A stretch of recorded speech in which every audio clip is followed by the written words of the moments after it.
Il-Master Plan ta' trasport tal-2030 ma jsemmix is-sistema tal-metro li tant kien hawn pompa fuqha fl-aħħar ġimgħat min-naħa tal-Prim Ministru u minflok il-pjan tal-Gvern jissuġġerixxi sistema ta' bus rapid transit li tista' tkun waħda mis-soluzzjonijiet prinċipali li ttejjeb it-trasport pubbliku.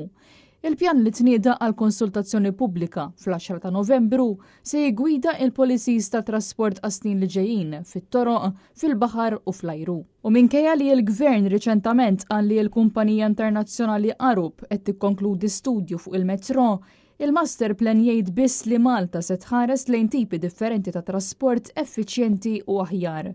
Il-ġurnal Times of Malta stqar li din l-idea tal-Bus Rapid Transit jew BRT mhijiex ġdida. Dan hekk kif fl-2007 studju mill-kumpanija Brittanika Hellcrow wera li sistema BRT tista' tejjeb it-trasport f'Malta u tgħin sabiex in-nies jużaw il-karozzi inqas.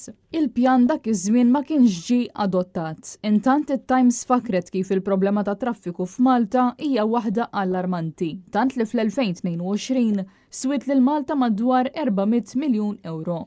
Saħqet li jekk ma tittieħidx azzjoni mill-aktar fis, il-konġestjoni f'pajjiżna se tiswa lil Malta mal-1.28 biljun euro fis-sena sal-2050.